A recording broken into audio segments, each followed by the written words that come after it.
BYD is hemorrhaging money in the country that built it and quietly taking over the one that used to laugh at it. In China, BYD has now posted 8 straight months of falling domestic sales. 8 in a row. Its first quarter profit this year didn't just dip, it collapsed down more than 55% year-on-year, the lowest it's been in over 3 years. The company everyone called unstoppable is watching its own home market turn against it. And the strange part is, BYD did this to itself.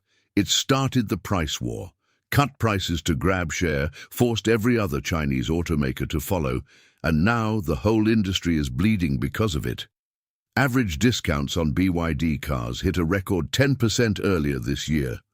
Beijing actually stepped in and banned selling cars below cost back in February. The discounting carried on anyway.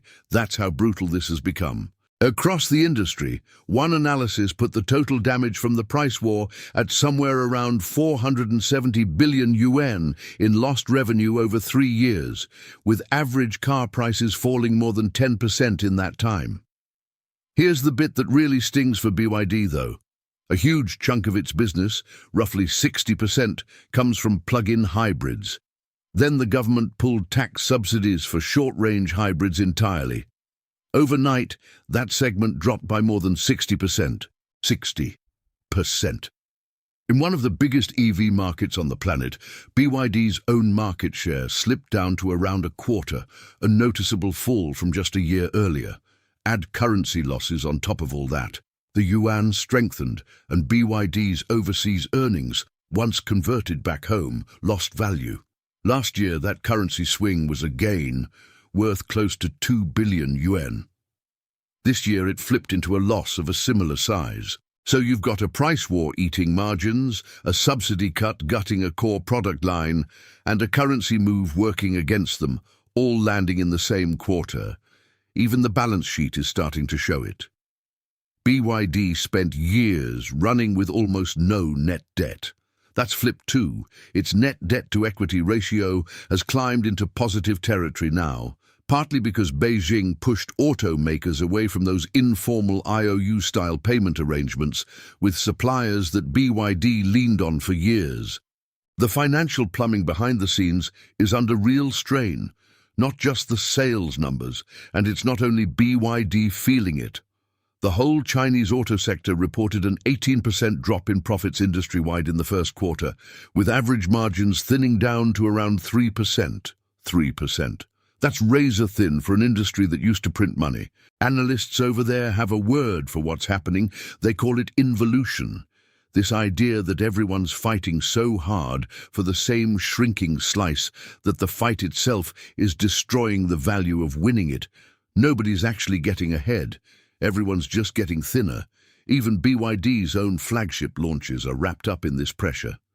The new Great Tang, a 7-seat flagship SUV, debuted this year and pulled in over 30,000 orders on day one. That should be a huge win. And it partly is. But it's also BYD doing exactly what got it into this mess in the first place, launching aggressively, pricing aggressively, feeding the same cycle that's crushing its own margins everywhere else. So picture the boardroom in Shenzhen right now. Domestic sales falling for the better part of a year, profit cut in half, a hybrid segment gutted overnight by a policy change nobody could fully plan for, a currency move working against them, and a debt profile that's shifting in the wrong direction. That's not a company in crisis exactly. BYD is still the largest EV manufacturer on the planet by volume, but it's a company that badly needs somewhere else to put its energy. That's China. Now come to Britain. Completely different story. In the first months of this year, BYD overtook Tesla and Volkswagen to become the best-selling electric car brand in the UK. Overtook Tesla, in Tesla's own backyard of European sales. BYD picked up Manufacturer of the Year honours in London, off the back of well over 12,000 pure electric sales between January and April alone. Add the plug-in hybrids in, and the total climbs past 26,000, enough to push established European names like Citroën and Dacia further down the table. And here's the part people miss. BYD did this without a single penny of UK government subsidy. It doesn't even qualify for the country's EV grant scheme. No leg up, no discount from the taxpayer. It just won on price and product alone. Walk into a UK BYD showroom and you'll see why. The Dolphin, the Atto 3, the Seal U. Sharp pricing, decent range, tech that doesn't feel like an afterthought. British buyers who'd never touched a Chinese car brand 5 years ago are now cross-shopping BYD against Volkswagen as if it's completely normal. Because now it is. And it's genuinely not just about the badge on the bonnet. The Dolphin undercuts almost everything else in its class on price while still packing a decent battery warranty. The Seal goes head-to-head with a Tesla Model 3 and, on paper at least, holds its own on range and interior tech. The Seal U gives you a mid-size electric SUV without the price tag you'd expect from a mid-size electric SUV. None of these cars are winning because British buyers suddenly fell in love with a Chinese brand out of nowhere. They're winning because, model for model, they're simply hard to argue with on value. Zoom out, and the whole European strategy starts to make sense. BYD's first European car factory over in Szeged, Hungary, has been ramping up through this year. Trial production early on, full-scale output following behind it. That plant exists for one reason: build inside the EU and you sidestep a good chunk of the import tariffs that have been squeezing Chinese-made EVs coming in from outside the bloc. It's also scouting a second European site, with Turkey and Spain both mentioned as contenders. This isn't a company testing the water anymore. This is a company planting flags. The dealer network tells the same story. BYD had over 1,000 sales locations across 35 European countries by the end of last year. The plan for this year is to double that, past 2,000 locations, chasing something close to 90% coverage of the European market. In Hungary alone, sales were up close to 85% year-on-year in the first couple of months, and the dealer count there is set to more than double too. That's not organic drift. That's a company pouring money into a region it's decided is worth winning, fast. BYD's regional boss for Europe put it plainly at an event in Frankfurt, talking about needing proximity to European customers to compete with the brands that already have it. That's corporate language for something much simpler. Stop treating Europe like an export market and start treating it like home turf. Build there, service there, show up in local dealerships instead of shipping everything across the world on a boat. And BYD isn't stopping at cars either. There's a new ultra-fast charging system in the pipeline, one that can reportedly take a battery from 10 to 70% in about 5 minutes.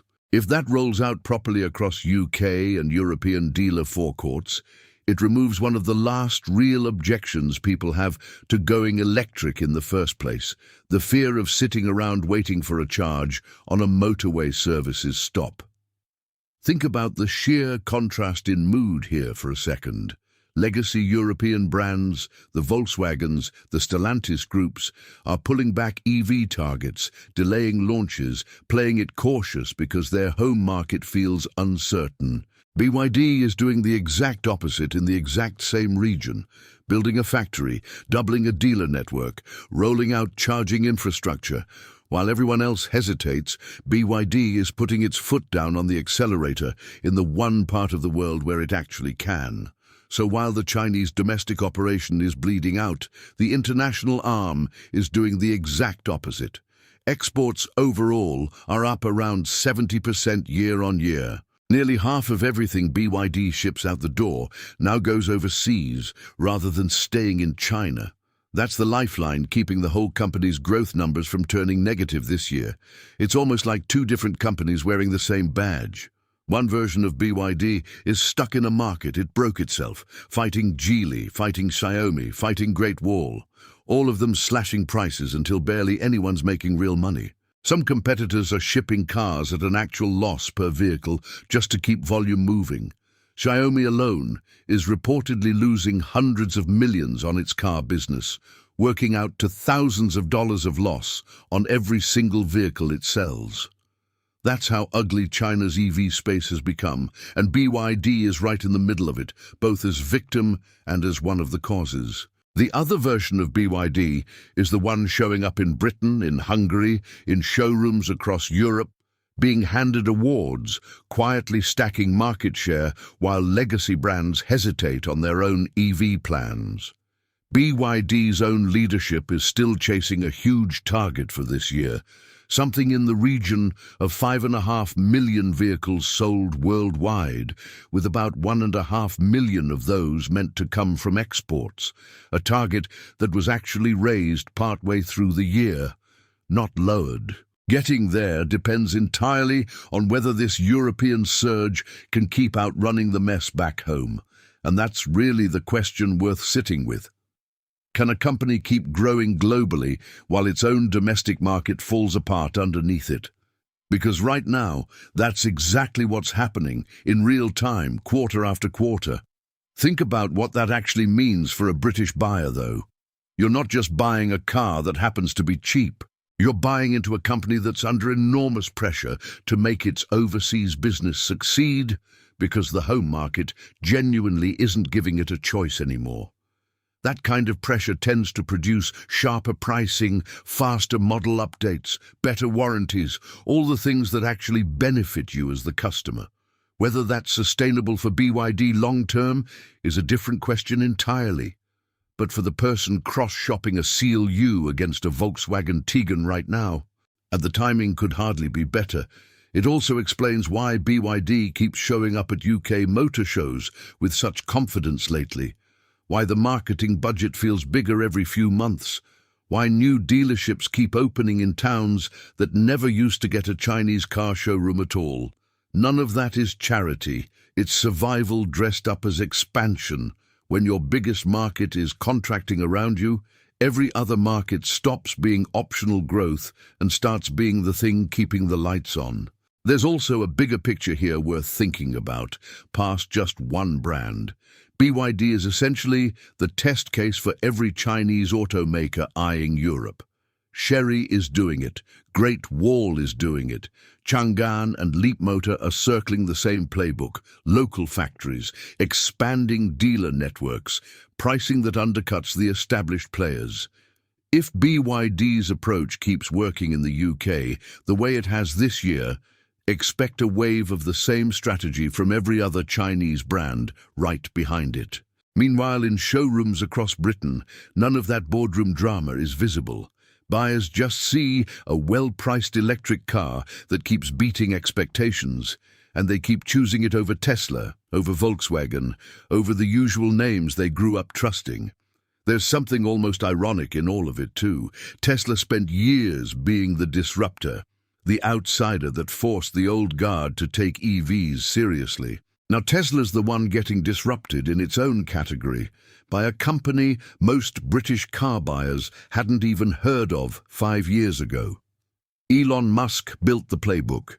BYD just read it, priced it better, and executed it faster in a market Tesla assumed it owned. And for anyone in the UK actually shopping right now, this rivalry is working entirely in your favour. Competition like this doesn't just sit quietly in a boardroom. It shows up as better warranties, faster software updates, and prices that keep getting more aggressive because nobody wants to lose ground. Whether you end up buying a BYD, a Tesla, or something else entirely, the fact that BYD forced its way into this fight is the reason the whole segment is moving faster than it would have otherwise. Two totally different realities, same 3 letters on the badge. And honestly, that split is probably the most useful way to think about BYD as a whole right now, not as one company with one story, but as 2 stories running at completely different speeds under the same roof. If you only looked at the China numbers, you'd assume BYD was in serious trouble. If you only looked at the UK and European numbers, you'd assume BYD could do no wrong.